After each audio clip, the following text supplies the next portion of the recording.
we're good. We're good? Okay. Okay, hello everybody, and welcome back to another installment of A History of Promise, our survey of the Old Testament history that we've been going through. We are going to be going through Lesson 10 today, which we're going to be talking about the Persian Empire, which we already touched on a little bit, but we're going to be going into a little bit more in depth. Then touching on Alexander the Great and his conquest of Israel and the rest of the Persian Empire, right up into the very beginning of the Maccabean revolt there. But before we get ahead and start on that stuff, we do need to address some stuff that we had last time. So if you could get it to the slide entitled Last Time. One more. There we go. Okay, so last time when we were talking about the reconstruction of the temple and things like that, I had told you all that there was a question that I had and that a lot of people have had that we didn't quite understand. And that's this seeming discrepancy that exists in the book of Ezra in chapter 4 and in chapter 5. Chapter 4 describes this letter that was sent to King Artaxerxes, who is the king of Persia, who ordered the stop to the construction in Jerusalem. But in Ezra 5, it says that the construction restarts under Darius I, who allows the construction to continue and under whose reign the temple is completed. The only issue that we have here is Darius rules before Artaxerxes, not after. So where's this coming from? And the actual answer here is the book of Ezra is written about 80 to 100 years after these events actually occurred. So there's a little bit of a mix as to which order these sequence of events happened, and they actually aren't written in chronological order. So if you go to the next slide, the sequence of events as they actually unfold go like this. So first, we have the return to Jerusalem under Zerubbabel, and they begin to rebuild. They establish houses for themselves, and they start to sort of settle into the land. That's the first thing that happens. And then, as they're beginning the reconstruction, they begin the reconstruction of the temple, and they lay the foundations, and there's the celebration and the feast. The first time a feast has happened in decades upon decades, and there's the celebration. But then it actually is revealed to us in some of the prophets during this period that for some reason the work just stops. They're not ordered to stop by a king, they just stop because they're so wrapped up in building them their own houses. I believe it's in the book of Habakkuk, which says that they have built for themselves wood-paneled houses. And it's not just, normally back then houses are made out of stone, clay, something like that. These aren't regular houses. These are well-decorated, ornated, very comfortable houses. So instead of living in today's equivalent of like a trailer park or a starter home, you're in like the nice two-story ranch house on like a half acre of land, a very nice house, or your little McMansion. If you live in the area, you know, some of those small mansions people build out in the sticks with a lot of land. And they're building nice houses for themselves, and they're prioritizing their own housing and their own lives and their farming over the construction of the house of God. So the prophets at the time admonish them for this, and they move on to finally restarting the construction. And they restart this construction under Darius. So they stop building, and then they return to building the temple after they get yelled at by a couple of prophets, and they're like, okay, yeah, you pricked our consciences, you're right. So they return to building the temple. That's under Darius the First, and they actually complete building the temple under Darius the First. However, now is, after Darius's reign, you have Xerxes, and then after Xerxes you have Artaxerxes. And in this, Artaxerxes and Xerxes are actually considered to be the same person. And during this rule is when they actually start rebuilding the walls of the city. They start rebuilding the walls, and there's a little bit of a mix of interpretation here. Some people say it's the people of Jordan, others say it's the Sumerians to the north. Take issue with them rebuilding the walls of the city. Because during this time period, the walls of your city were kind of a status symbol, but they're also the expression of that city's power. Because we remember, before the Babylonians came, Jerusalem was the most heavily fortified city in all of Judah and all of Israel. They had thick walls, they had high towers, they even had siege engines mounted to those towers. It was the most military fortified city that there was in the region at that point, until you got up to like Damascus. Damascus was under siege for about 2 years. That's about how long it took them to take Jerusalem, so you know it's a very similar kind of size city. But for the last almost 100 years, those walls have been broken down. The gates are burned, there's breaches all over the walls, so any army passing through, there's no easy way to defend this city. It's effectively an open city. So whoever comes along with an army and says, like, okay, you basically pay us protection money now, you do, because otherwise you have no way to hold them off. Well, it's under the reign of Artaxerxes that this is starting to happen.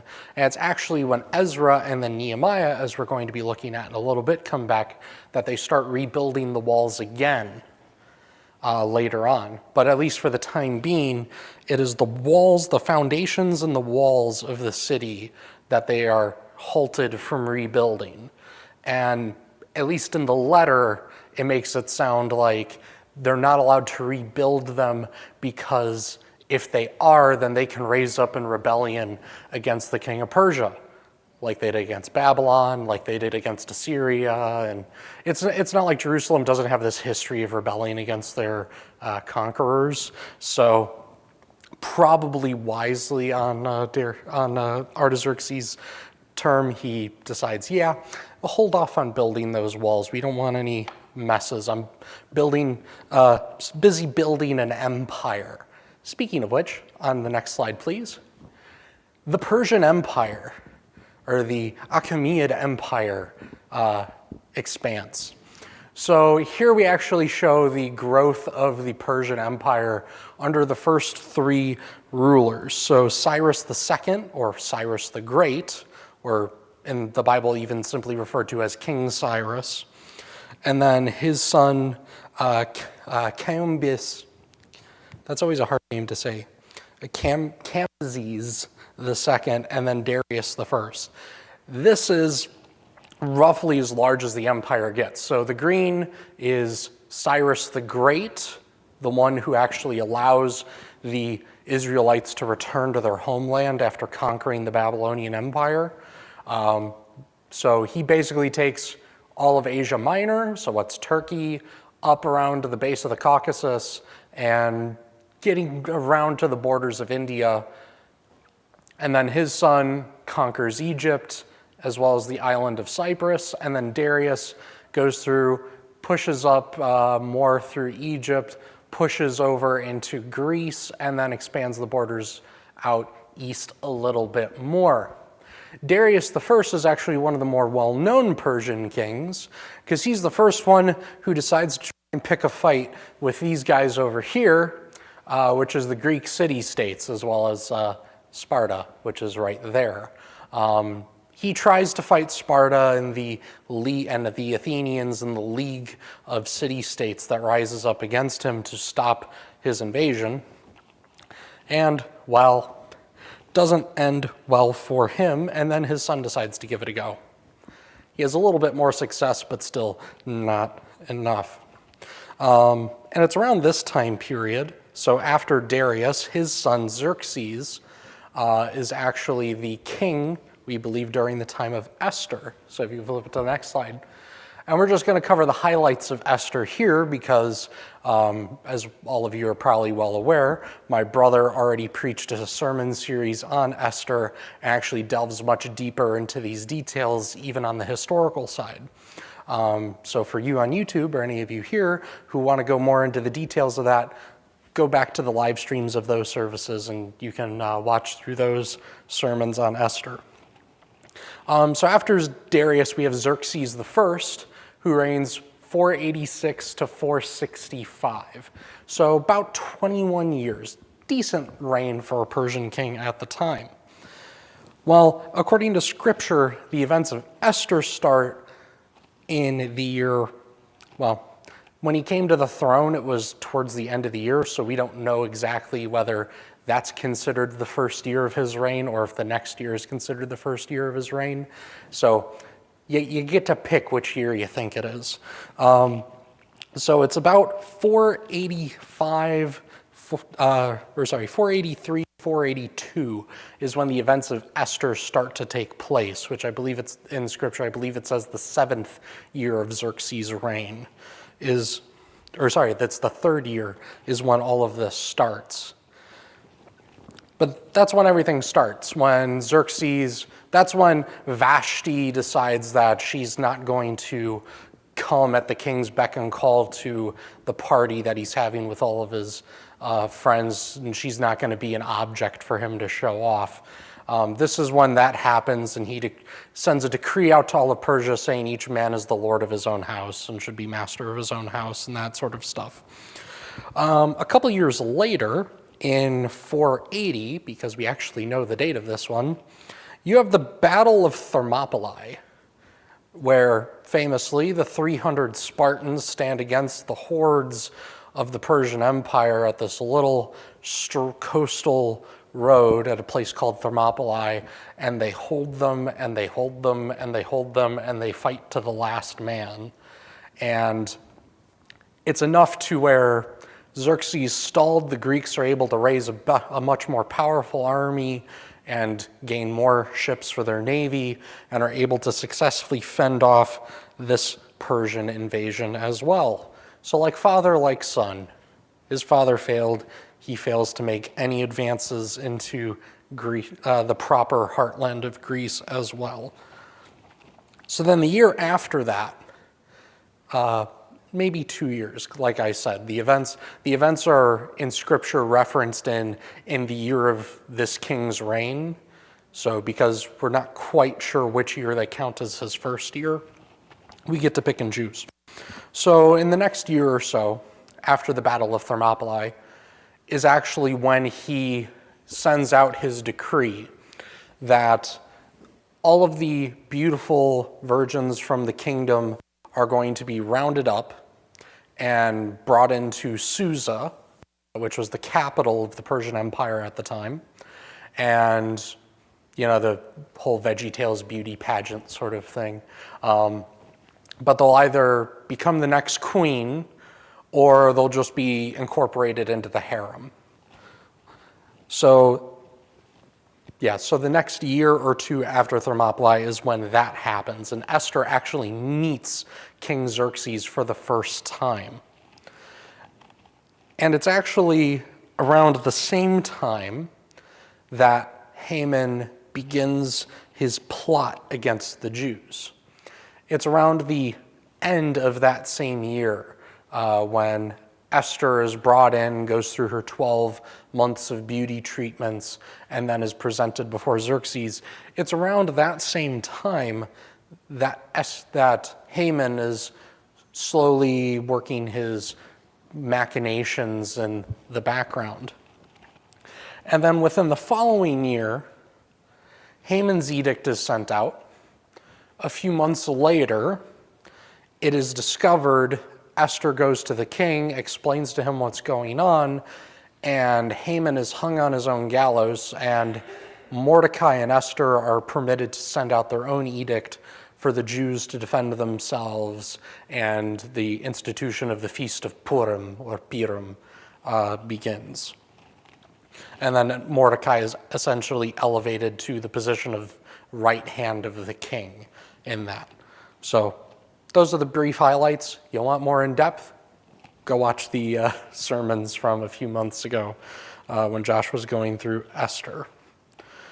But that's all going on, and that's what we know of as Esther is basically as close as we get to knowing what life of a Jewish person in Persia was during this time period. Although we get more of a look at the noble court than we do at the lowly people in this, and at least archaeology hasn't really uncovered much more about this, apart from there was also one significant Jewish community in Egypt during this time, which Cyrus the Great's son actually conquers and allows them to kind of keep on living their lives. But apart from that, we know very little about what life was really like during this. And as we get more towards the intertestamental period, that varies. Sometimes we know nothing, sometimes we know quite a bit, depending on who's writing and how much they're writing and how trustworthy those sources are. Well, after Xerxes, you have King Artaxerxes, who comes to the throne, and it's under him that we actually get the second return of captives to Jerusalem. So it's about 457, Ezra, who the book is named after, although not until like halfway through the book. Like I said, this book was written about 100 years after the events of the letters happened, so things got mixed up a little bit. But he leads a second group back to Jerusalem, and what he does primarily is he reestablishes the Torah as the law of the land.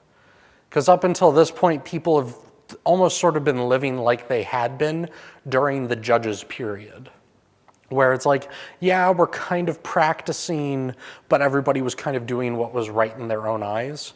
He actually comes back and starts enforcing the law of the Torah again. So Levitical law is reestablished in Jerusalem, mainly forbids intermarrying with other peoples, because that had become a big thing during the Babylonian captivity and this time before Ezra arrives.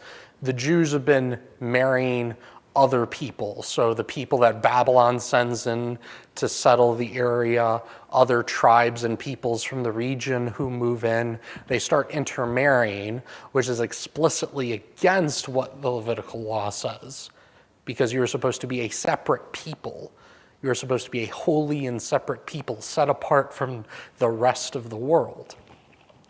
So he reestablishes this, and this actually happens partially. He comes in before Nehemiah comes in, but including some of his reforms here actually come in and happen alongside, if not slightly after, Nehemiah comes in. Speaking of Nehemiah, next slide, please. We have the third return.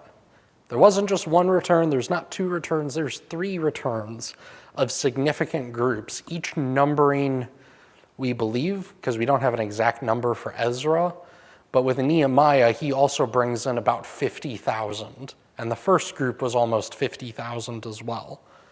So you now have a swelling population in Jerusalem, because the first wave comes in with 50,000 people thereabouts. They're rebuilding houses, they're rebuilding the temple, they rebuild the temple. Ezra comes in, brings in more people, and now Nehemiah is coming in about 17 years after Ezra comes in to take his position as governor and brings in 50,000 more people. So between 100 and probably, I'd say 130, 150,000 people move into Jerusalem and the surrounding area in the span of about Well, between the first one and the last one, it was about an 80-year span. So over 80 years, the population explodes by over 100,000 people. And they are actually rebuilding the city. Well, Nehemiah does what the builders were ordered by Xerxes to stop, which was the rebuilding of the walls of Jerusalem. So Jerusalem is no longer at the whims of the people who are around them. They're able to protect themselves. They're able to be a city. They're able to choose, do we open the gates or do we not open the gates? They're able to defend themselves. They're able to project power a little bit to the towns in the surrounding area like they weren't able to before. They are essentially at this point reestablished as a city. Before they were essentially just people living in ruins. Now the city is actually becoming what it once was, although a shadow of its former self, still returning as a city. The temple is not nearly as great. The walls aren't nearly as thick or nearly as high. The gates aren't nearly as well fortified. There's still not nearly as many people as there was before. But the restoration of Jerusalem has come to hand at this point. And again, just like Ezra did, Nehemiah works along with Ezra to reinstate the Torah, reinstating the Levitical laws, teaching people who may not have even known. Because at this point, it's over 100 years since the people of Israel were taken away from Jerusalem. Over 100 years. Now, in our modern day, we think of generations as roughly every 20 years is what we think of a generation. So this is 5 or even 6 generations removed from the people who left. Many of the people who left die in captivity and never come back. It's their kids and their grandkids and their great-grandkids who actually come back and rebuild the city which they had lost.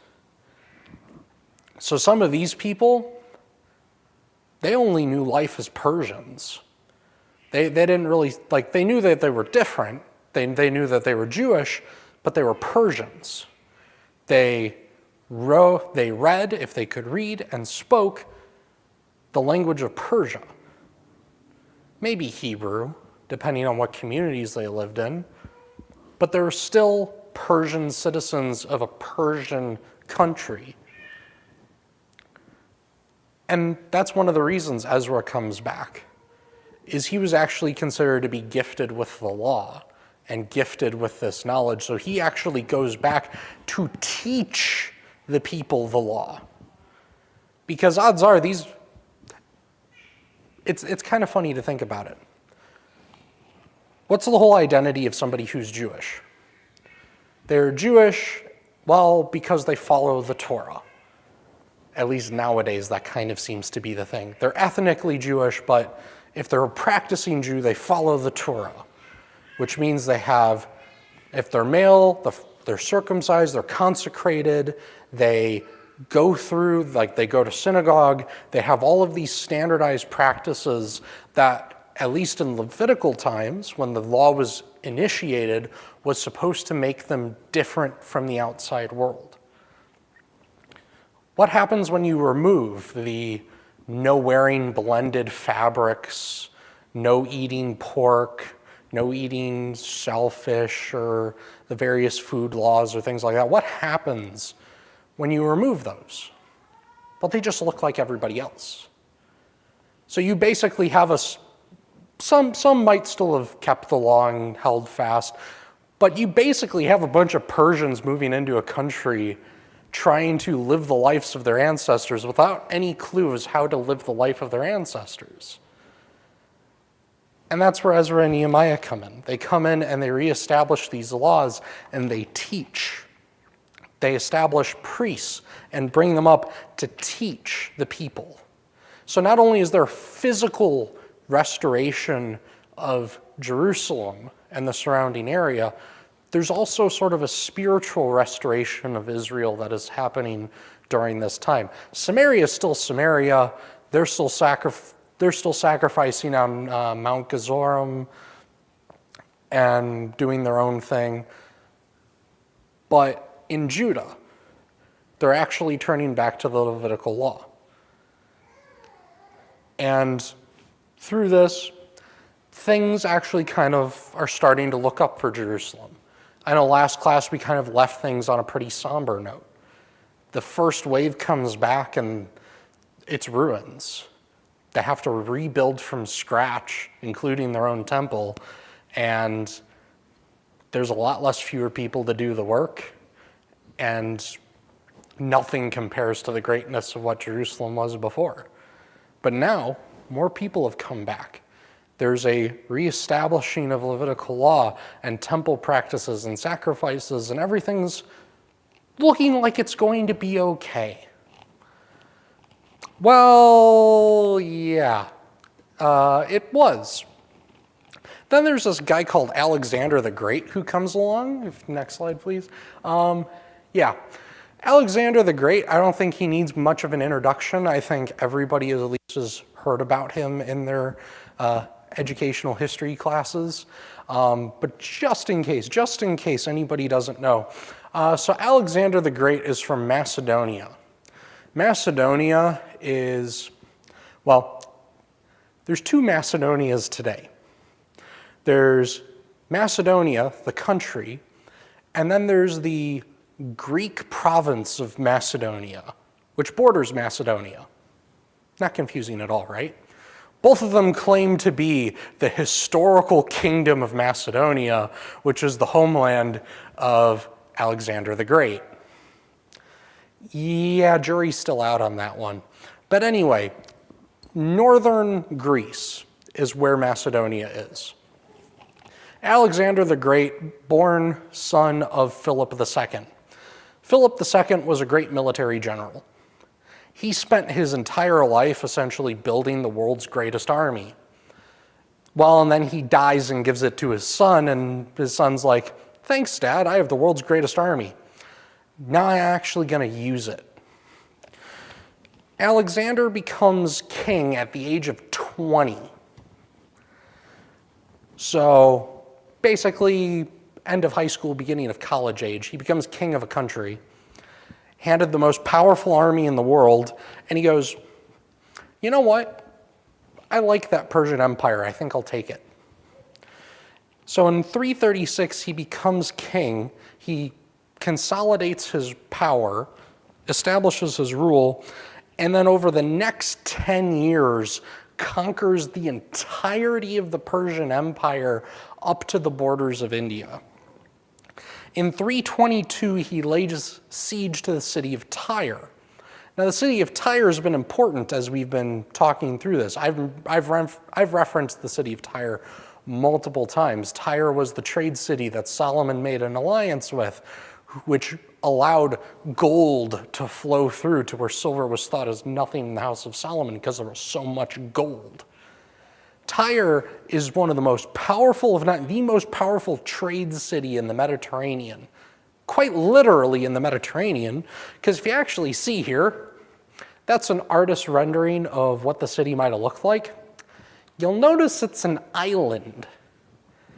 It's quite literally an island off the coast of essentially what's modern-day Syria. And this is actually a satellite photo of what the area looks like today with some drawings on it. The Siege of Tyre is actually a really fascinating thing. You could probably teach a whole class just on the Siege of Tyre. How do you siege an island? It's a very good question. People still don't quite understand how to do that. Hitler thought you just make a bunch of submarines and some battleships and you can siege an island that way. It almost worked. You do need a navy, but what Alexander did is, because they're a few hundred yards off the coast, we're just going to make it not an island anymore. So what Alexander and his army do is and some historical sources conflict. Some say 1, some say 2. But he builds, some call them moles, some call them causeways. He essentially builds two roads, one or two roads, out to the city with these massive siege towers. So imagine like a 3, 4, 5-story tower built on wheels. And essentially they're just grabbing dirt, throwing dirt into the water, dirt and sand and whatever, and building foundations to essentially build a road that these siege towers can roll down so they can get to the walls and then siege it like they would any other city. Because after all, if it ain't broke, don't fix it. You already know how to siege a city. You just need to make this siege like all those other sieges. So if you can't siege an island, well, make it not an island anymore, and you're able to do that. And that's what he did. He's able to take Tyre by doing this. And yeah, nowadays there's an actual causeway that's sort of built up. So at least for the past couple thousand years, Tyre hasn't been an island anymore. But he lays siege to the city of Tyre, and then he lays in the same year, well, not so much a siege, but he fights a battle near the city of Gaza. City of Gaza sounds familiar, doesn't it? It's like we've seen it in the news. Actually, yes, it's that city of Gaza, the Gaza Strip, as we know it today. He fights another battle. But you'll notice, the siege of Tyre's to the north of Israel. Like, it's farther north than Samaria. It's much farther north. And then Gaza, if you know your map, Gaza's at the very far south of Israel. It's basically where the Philistines were on those maps that we had earlier. There's no historical record anywhere that says Alexander took Jerusalem. Except there's one. But it says that he didn't so much take Jerusalem as Jerusalem just kind of welcomed him and said, hey, thanks for not destroying our city. And that goes to the famous historian Josephus that we know from the 1st century. Whether or not it actually happened, we don't know. Basically, the way that the story goes is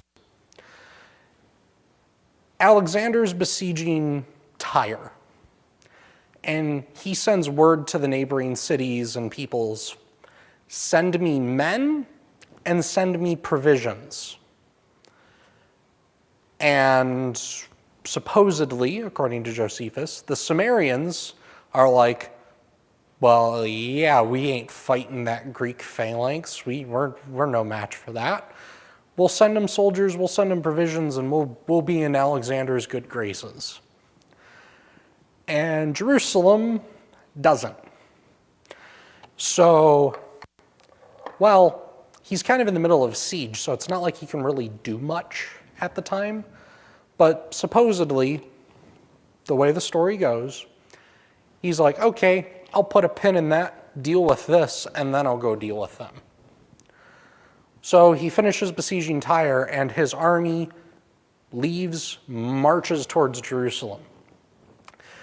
The way that Josephus explains this is the high priest that year decides that, well, we have to do something. So what we're going to do is we're going to essentially have a procession, a parade, to go out and meet him. But it's not going to be like a military procession. It's going to be him at the front and all of these high-ranking officials and civilians and whatever, like the wealthy class, are going to be following him and welcoming him in and like thanking him as like a liberator almost. And according to the way Josephus puts it, on the hat that the high priest would wear, there was also this golden plate that was engraved with the tetragrammaton, Yahweh, the YHWH acronym we have for the name of God. And supposedly, Alexander comes up to this high priest and salutes him and says, last night I had a dream about this name. And the way Josephus says is the high priest welcomes him, and Alexander actually enters into the courts of the temple and offers a sacrifice to God with the instruction of the high priest, leaves Jerusalem alone and goes on his way. That's what Josephus says happened. Josephus didn't live until, the 300s? So he didn't live for like another 350, 400 years. And there's no other historical records or archaeological evidence that we can use to corroborate this. It's a nice story, but we're not 100% sure if it's true or not. All we know is he fights at Tyre and he fights at Gaza. And then he moves on, and then he actually, the next year, founds the city of Alexandria in Egypt. So he goes down the coast of the Mediterranean to Egypt, conquers Egypt, and then goes back up and then focuses on Mesopotamia and continues his conquest. Jerusalem, in its archaeology, has no evidence of destruction during this time period. It has no real written accounts about this time period that we've discovered. So whether Josephus' story is actually true or not, maybe it's just one of those myths, like the great American myths of like Paul Bunyan and Johnny Appleseed and that kind of stuff. Maybe it's historically accurate, maybe it's just a work of fiction. We don't know.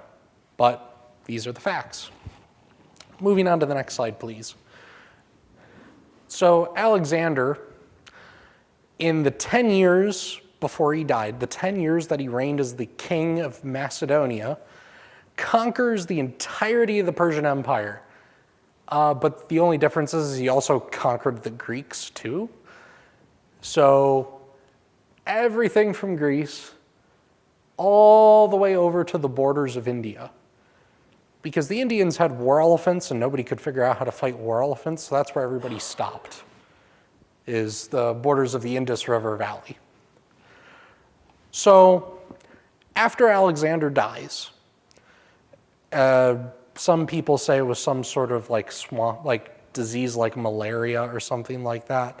Says he was sort of on leave, took a boat ride in a swamp, and got something nasty from that. Nobody really knows, but all we know is he dies when he's like 31, 32 years old. Well, after he dies, he's quite a young man. He's kind of been too busy conquering an empire to like really settle down and have kids. He doesn't have an heir. So what happens? The entirety of his empire is left to his generals.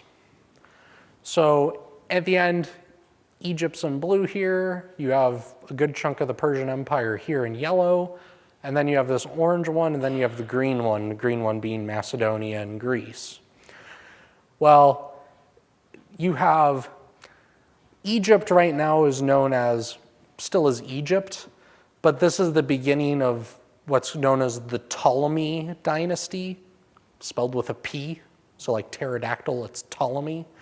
You have the beginning of Ptolemaic Egypt, which actually goes until Cleopatra the Seventh.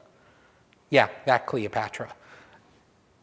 And then out here in what used to be Persia and Babylonia and Assyria and all of that, you have the Seleucid Empire. And then you have the Thracian Empire, which essentially, if you look at it, kind of looks like a prequel to the Byzantine Empire, just like 2,000 years too early. And then you have something that's kind of starting to look like Greece. And like I said, like up here, it's Macedonia, while right up here is also the kingdom or the country of Macedonia. So yeah, that's the region I was talking about that they constantly quibble over. Well, you can notice here, the blue and yellow kind of mix up down here where Jerusalem is at. Well, that's because the generals didn't really get along too well. They actually even fought a whole war over Alexander the Great's body. Because Alexander died all the way over here, essentially in the borders of India. And they're like, well, we're going to bring his body all the way back to his homeland, and we're going to bury it in his homeland. Well, somewhere around here, the group carrying it gets ambushed, and it gets kidnapped and brought to Egypt for a while. And then the Seleucids in Egypt fight, and then the body goes missing. We don't know what happens to his body.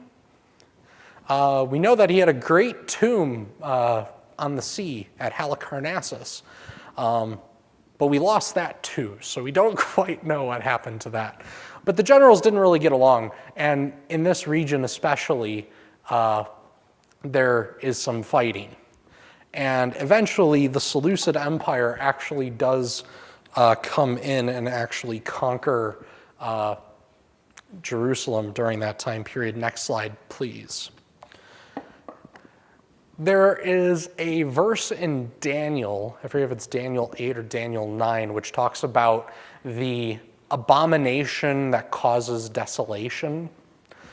There's arguments as to what that means. Most believe it is what we'll be talking about at the end of the class, which is the destruction of the temple and the city of Jerusalem by the Romans. Others point to this. In 168 BC, so roughly 120, 140 years after Alexander comes through and these other empires are established, Jerusalem's in the Hellenistic world at this point, is what it's known as. It's the Greek world, where Greek culture and hedonism and that kind of thing is. Well, 168, Antiochus IV, Epiphanes, is what he's known as.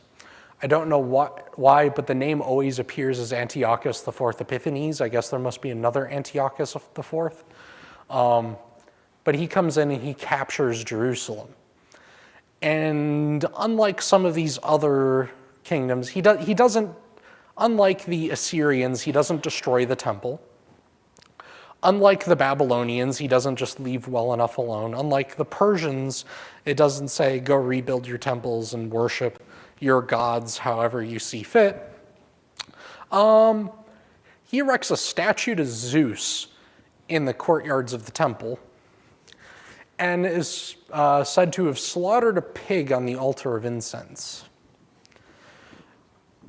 Yeah, pigs aren't clean animals, so he essentially desecrates the altar of incense and puts this massive idol in the middle of the temple courts. Some say that this is the abomination that causes desolation. Others say, no, that might not be until later. However, in the similar section in Daniel, there's this vision that Daniel is given about a ram and about a goat. The ram, who has two horns, and a goat that has one horn sticking out of its forehead like a unicorn, almost. Well, the ram comes from the east and sweeps across the world, essentially. And the goat comes up and breaks the horns of the ram and pushes from west across to east. Some say the ram is the Persian Empire and the goat is Alexander and the Macedonian Empire. And you could make that argument. I haven't done too much delving into the theological implications of this, but there are some who do hold those positions. So logically, later on when it talks about, in that same section, it talks about like an abomination will come on wings and it'll cause desolation. Some think that it's going to be Antiochus Epiphanes of the Seleucid Empire coming in and doing this. Although when you get to that section, the way that it describes things, it much more closely lines up with the way that the language speaks and the way that the writer has it. It lines up much more, in my opinion, with the coming of Christ, who comes, because talks about there's going to be a stopping at this point, and that's the other thing I forgot. It talks about there's going to be a stopping of the regular sacrifices. There will be no more normal sacrifices during this time.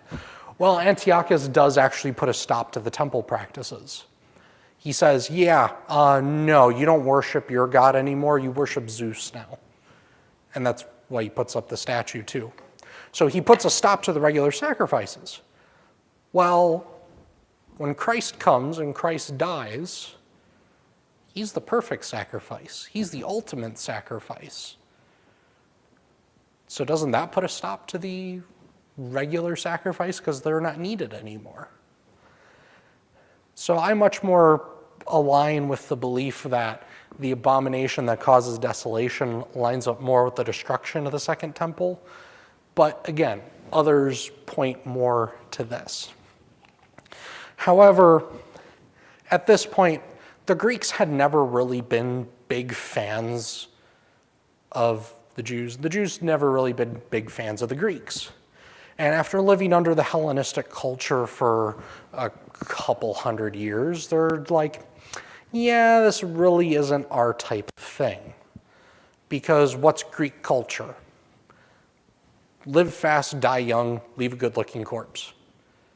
Do what feels good. Like the Hellenistic culture, it's where we derive the term hedonism from. You do what feels good. You do what brings you joy. You do what brings you pleasure. You gain power, and if you have to step on a few people to do it, so be it. It's the dog-eat-dog world kind of idea. That's the whole Greek culture. Well, this is the tipping point.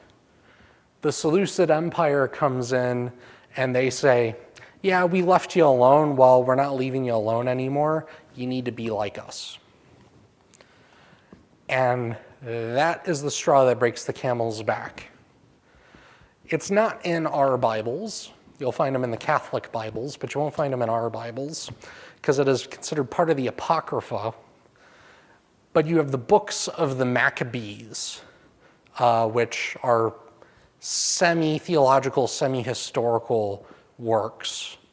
We treat them more like histories with a grain of salt than we do having any theological significance, which is why they're not considered part of the proper canon.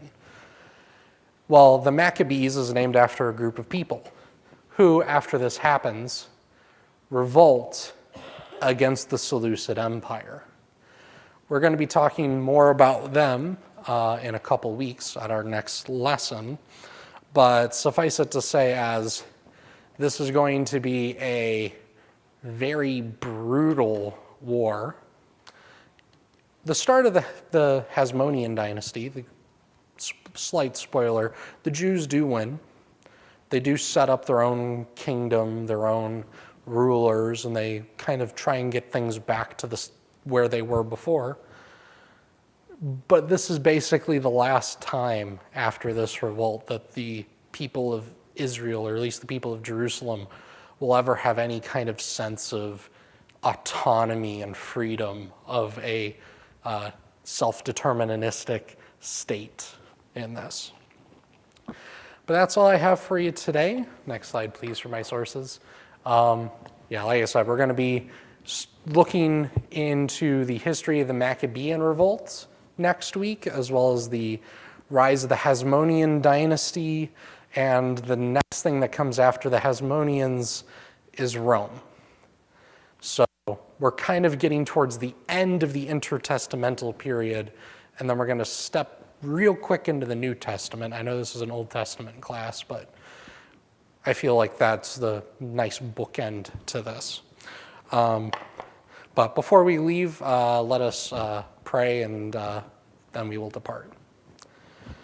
Our gracious Lord and Heavenly Father, thank you for once again allowing us to gather here and learn more about the history of your people in Israel, to learn about you through the history of how, even though so many things come, empires rise and empires fall, kings come and kings fall, as we see this, we see also that the promises that you give to your people still are fulfilled. We see that you are the God of history and the God of promise who delivers the Savior of promise.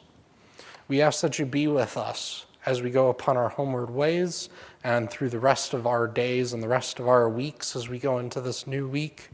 We ask that you continue to pour your blessings upon us and give us the comfort of knowing that you are the God who keeps your promises, because only you are the God who has the power to do so.